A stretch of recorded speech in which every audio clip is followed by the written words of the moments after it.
Friends, somebody in the US recently hired immigrants without work authorization to come and fix his roof. And as soon as they were done doing the roof, he just called immigration agents to come and arrest them. Incredibly insane, folks. So I'm going to spend the next 10 minutes telling you about what life is like for immigrants who live in the US without authorization and how these people terrorize us. But before we do all of that, again, welcome to Kisumu Karateng, friends. This is a very, very relaxed afternoon. I've come back early from work. I was at a couple of work construction sites with my folks who helped me build home for returnees. And I love it when I come back home because then it gives me enough time to spend quality time with some of the most important people in my life. If you're new to our channel, these two are my supervisors. We hang with them a lot in the village in Kisumu Karateng in Western Kenya. But whenever we need to, we go back to Long Beach, California. So it's a wonderful afternoon. We're just snacking. And all the snacks we eat come straight from my front yard. These pawpaws are incredible, my friends. And I want you to just take a look and eat with your eyes only. Someday, if you make it down here in Karateng, you may have a chance at tasting what we are really eating, folks. But anyway, folks, as we do that, make sure you subscribe. We have to hit 100K subscribers by the end of the year, folks. We've made a lot of progress the last couple of months, and I'm trusting on you. I'm counting on you to get us over the finishing line by the end of the year. Now, if you're new again to my channel, I'm a Kenyan American. I help people return to Africa, especially those who are returning to Kenya. I help with building. I help folks with buying land and things of that nature. So if you need support, reach out to me, and I'll be happy to connect you with people who obviously know way more than I do. So anyway, friends, as I was telling you earlier, there's a story that has been going on viral of a man in America hiring immigrants who are unauthorized. And these people work really, really well. So as soon as they finished doing this roof job, immigration agents popped up. Now, these are stuff that is being reported online, so I don't know where the truth lies. It could have been somebody else, but apparently, as soon as the job was done, immigration agents showed up and came to arrest these guys. Apparently, allegedly, it looks like the guy was trying to not pay these guys. I'm telling you, my friend, life living in the US or in many of this Western world, if you don't have the correct paperwork, is a nightmare. And even for those who have paperwork but not full citizen, I'm telling you, it's a very stressful life. I spent many, many years of my life on student visa, on a green card, and on H-1B visa and all that before I became a citizen. That life is very stressful. It is 1,000 times worse when you're in the US, you don't have any legal authorization to live or work in the US. Because one way or the other, you have to pay your bills.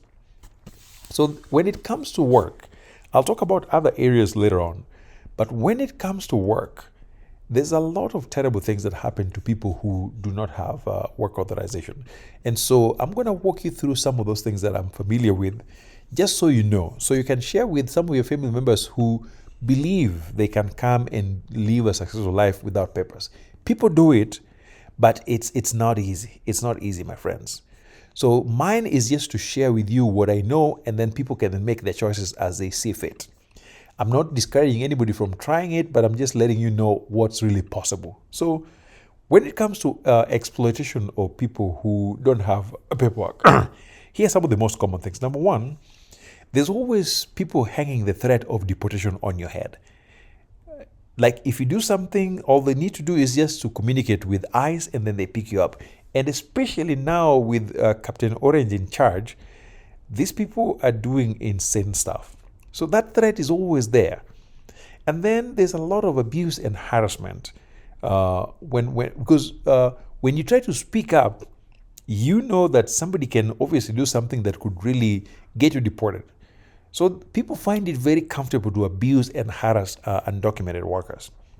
And even for those who have work authorization, like let's say if you're on a H-1B visa, your visa is tied to a very specific employer. And the moment that employer terminates your employment, you're done. You're really out of status. You only have so much time to get out of the US. And so people who offer H-1B visas and those kinds of work visas also find ways to really exploit workers in terms of pay. They get you in a contract, they tie you down to a visa, and they will pay you very little over the period that you have no choice but to work with them. I see a lot of that with nurses who are coming. I see a lot of that with teachers who come to the US, where they quote unquote help you come to the US through work, but you're tied to a contract where you're paid very little as they maximize how much money they're making out of you. So that's a very, very common thing. And related to that, many people who are undocumented and quote unquote work under the table are paid below minimum wage. I think the national minimum wage right now is like $7 and something. I don't remember what it is right now. But you can imagine if somebody is paying you below $7 an hour with the current economy. And that means you have to work 1 million hours to even make it to the next day. In some cases, there's a lot of shenanigans around how much they pay. They will withhold your payment. So I've seen cases where you work for 2 weeks, you're expecting like maybe even $1,200, and then you show up and you realize you're being paid $800. They just come up with some random excuse to pay you less. I hear a lot of that. And the challenge is you don't have a way to address this because you also know you're working illegally. In fact, there are some cases where these employers begin finding you. They just make some illegal charges. I've seen cases where recruiters and employers charge excessive or fraudulent fees for transportation, for housing, for other services they just make up. And again, they can do this because when you're not documented, you're very vulnerable. And in some cases, you end up with very unsafe or substandard working conditions. In fact, immigrants are often, relegated to some of the most dangerous, physically demanding jobs. Like if you see construction work in highways, in amazingly hot weather, all these things that are very dangerous, most of the time you'll find undocumented people, the ones doing them. Very hazardous condition. Things like you can imagine sitting out there in the field picking fruits all day.